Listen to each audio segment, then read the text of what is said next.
What's going on, America? This is Kevin from Kevin's Corner. I'm out here again with the white dog of privilege and the dog of color. That's right. You know what? Even segregation lies within the animal kingdom. Look at that. See the dog of color looking back? He's suspicious of the man. He's like, you know what? I can't even poop in peace, rather, because I always feel like the man is watching me, and he have no privacy. Oh, but anyway,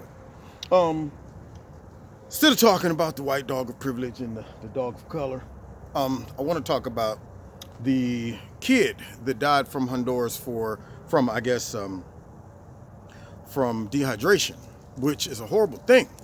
But what's even more horrible is that you have people in America that is using that tragedy as an excuse to justify being easy on our immigration laws and to justify people coming in here illegally, instead of saying this is a result of people who made personal choices that, if we were to correct our laws, build the wall, would discourage them from risking their kids' lives to travel 1,000 miles with a 9-year-old to get to America, while leaving your wife and your other kids back in Honduras, perhaps hoping to get here, obtain some type of citizenship because you have your child with you, and then send for your family. I'm just saying that could have been a possible motivation, because I do not understand how a man would say, you know what? I feel the need to take a 1,000-mile trip for us, honey. So I'm going to leave all the kids behind and see if I can get there. Versus, I'm going to just take one of our several kids with me on this trip. For what? I mean, what is that kid going with you for? Is the child going to travel to help you work when you get here? Is the child traveling with you in a sense of just keeping you company? What is the motive for taking one child but leaving the rest and your wife behind? And what is the incentive that you would have to take that type of trip and make that type of risk with your children? It doesn't make any logical sense to anyone, except for someone that might think by having a child with me might increase my chances of getting into America. Therefore, I can further bring the rest of you all along. And unfortunately, the child that he chose was not able to make the trip without being sick. There was a whole bunch of other details surrounding the child's illness that, of course, the media don't want to disclose. They just want to focus on the fact that the child died in the custody of the U.S. They don't want to talk about the help that was given to the child as the child arrived already sick. They don't want to talk about the generosity of the Americans for not charging, not asking for any money, nothing, airlift, everything, all the things that we could do to save that child's life.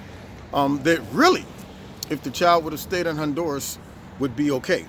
But like I said, you just can't make sense out of nonsense. So apparently the father decided, well, out of all the kids, I'm going to take this child with me through these horrible conditions, put the child at risk. And it once again furthers, to any logical thinking person, furthers the fact that we should correct the immigration process, the laws, and build that wall to discourage people from risking not only their lives, but their children's lives.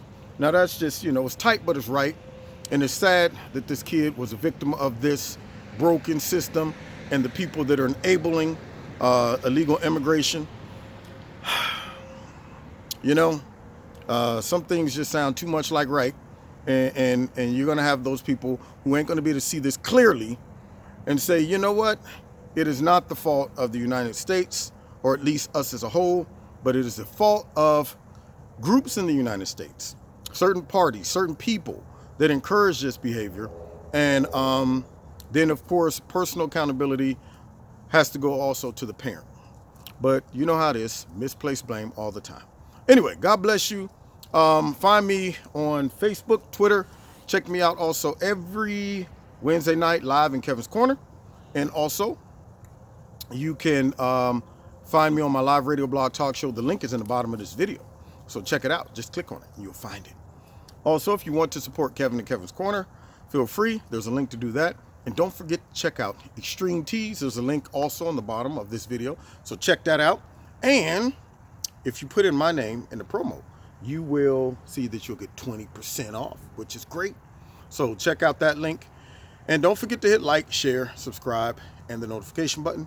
And we'll see you next time in Kevin's Corner. Dog of color, do you have anything you want to say to the people? Yeah, just like dogs of color, giving their back to you, don't even want to look you in the eye. What about you, white dog of privilege? White dog of privilege. Huh, that's odd. So you mean to tell me white dogs and dogs of color, they have the same behaviors? Because on the inside, they're all just dogs? Wow, I just got an epiphany. That's amazing. Maybe I got this whole thing wrong about all of this separation and segregation. The dogs just showed me the way. They showed me there's no such thing as white dogs and brown dogs. They're just all dogs. Maybe humans can learn something from these animals. Anyway, God bless you. See you next time in Kevin's Corner.